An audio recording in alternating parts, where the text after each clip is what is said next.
आखिर द्रौपदी क्यों मानती थी भीम और युधिष्ठिर को अपना पिता? महाभारत में ऐसे कई सारे किरदार हैं जिनके जीवन के पीछे छुपे हुए रहस्य हमें चौंका सकते हैं, और इन किरदारों में से एक है पांचाली द्रौपदी।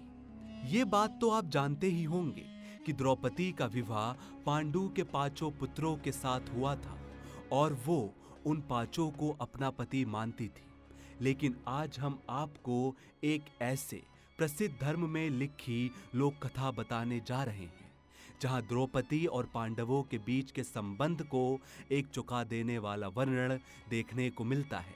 तो आइए जानते हैं पूरी कहानी वीडियो के अंत तक। जैन महाभारत की बात करें तो उसके हिसाब से पांडव अपने पिछले जन्म में 5 भाई थे और उनकी जो तीसरे भाई की पत्नी थी, उन्होंने एक जैन साधु को जहर देकर मार डाला था।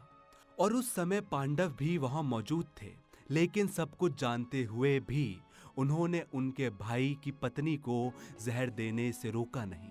इसलिए उनका पुनर्जन्म हुआ और वो 5 पांडवों के रूप में जन्मे।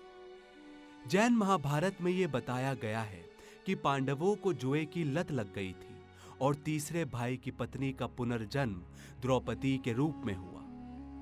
वैसे तो आपने ऐसे कई कथन सुने होंगे जहां द्रौपदी पर यह आरोप लगाया गया कि द्रौपदी अपने पतियों को एक समान प्रेम नहीं करती थी, और जैन महाभारत के मुताबिक द्रौपदी का केवल एक ही पति था, अर्जुन, और उनसे बड़े युधिष्ठिर और भीम को वो अपने पिता समान मानती थी, और अर्जुन के छोटे नकुल और सहदेव को पुत्र समान।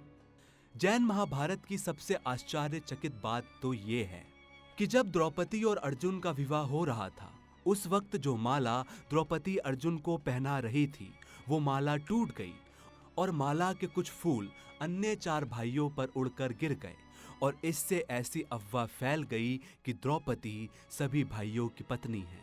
वहीं हिंदू धर्म की महाभारत और जैन महाभारत में पांडवों के वनवास की अवधि में समानता देखने को मिलती है। दोस्तों, आपने महाभारत में दृश्य तो जरूर देखा होगा जब 1 साल के अज्ञातवास के दौरान कीचक के द्वारा किए गए द्रौपदी के अपमान का जवाब भीम ने कीचक की मृत्यु से दिया था। लेकिन जैन महाभारत में यह बताया गया है कि भीम कीचक को दंड तो देते हैं, लेकिन वह उसे मारते नहीं हैं।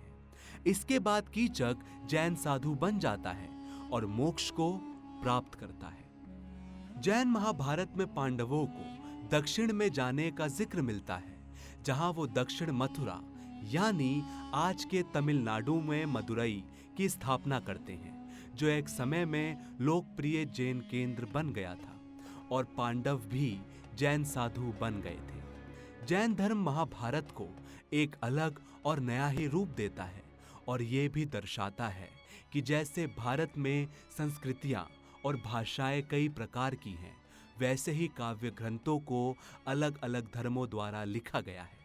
अगर आपको हमारी ये वीडियो अच्छी लगी है तो वीडियो को लाइक करें, शेयर करें, और आपकी इस वीडियो को लेकर क्या राय है हमें कमेंट बॉक्स में जरूर बताएं।